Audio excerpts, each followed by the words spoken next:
بسم اللہ الرحمن الرحیم۔ حضرت محمد صلی اللہ علیہ وسلم پر درود بھیجنا۔ ایک روز حضرت جبرائیل علیہ السلام آپ صلی اللہ علیہ وسلم کے پاس آئے اور کہا کہ میں دنیا کے سارے درختوں کے پتے گن سکتا ہوں، پانی کے قطرے اور ریت کے سارے جرے گن سکتا ہوں، لیکن اس شخص پر اللہ تعالیٰ کی رحمت کی تعداد نہیں گن سکتا جو آپ صلی اللہ علیہ وسلم پر درود بھیجتا رہتا ہے۔ سبحان اللہ۔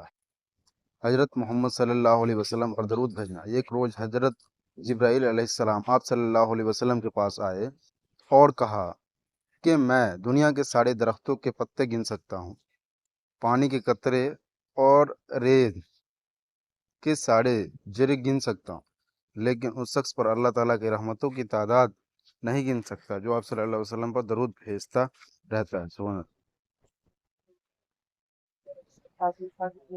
بسم اللہ الرحمن الرحیم۔ نبی کریم صلی اللہ علیہ وسلم نے فرمایا، اللہ تعالیٰ فرماتے ہیں میرے ذکر کے لیے وقت نکالو، میں تمہارے کاموں میں برکت عطا کروں گا، ورنہ دنیا بھی کاموں کی کثرت تم پر اس قدر مسلط ہوگی کہ تمہیں فرصت ہی نہ ہوگی اور وہ سکون سے محروم ہوگے۔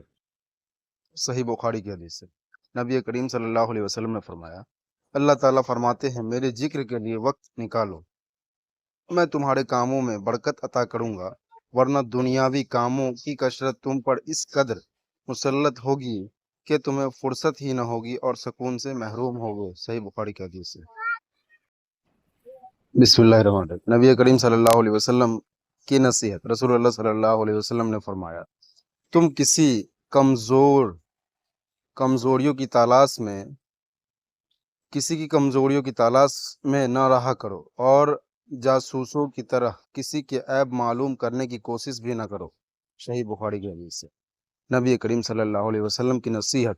رسول اللہ صلی اللہ علیہ وسلم نے فرمایا، تم کسی کی کمزوریوں کی تلاش میں نہ رہا کرو اور جاسوسوں کی طرح کسی کی عیب معلوم کرنے کی کوشش بھی نہ کرو۔ صحیح بخاری کی حدیث۔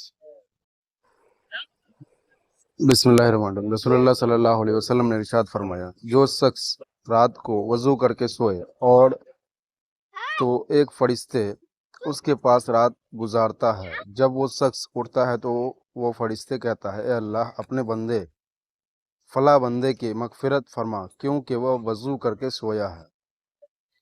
رسول اللہ صلی اللہ علیہ وسلم نے ارشاد فرمایا، جو شخص رات کو وضو کر کے سوئے تو ایک فرشتے اس کے پاس رات گزارتا ہے، جب وہ شخص اٹھتا ہے تو وہ فرشتے کہتا ہے، اے اللہ اپنے فلاں بندے کی مغفرت فرما کیونکہ وہ وضو کر کے سویا ہے۔ بسم اللہ الرحمن الرحیم۔ معراج۔ نبی کریم صلی اللہ علیہ وسلم نے بیان کیا کہ میں نے جنت میں جھانک کر دیکھا تو وہاں رہنے والے اکثر غریب لوگ تھے، اور میں نے جہنم میں جھانک کر دیکھا شب معراج میں تو وہاں عورتیں بہت تھیں۔ صحیح بخاری کی حدیث ہے۔ معراج۔ نبی کریم صلی اللہ علیہ وسلم نے بیان کیا کہ میں نے جنت میں جھانک کر دیکھا تو وہاں رہنے والے اکثر غریب لوگ تھے، اور میں نے جہنم میں جھانک کر دیکھا شب معراج تو وہاں عورتیں بہت تھیں۔ صحیح بخاری کی حدیث۔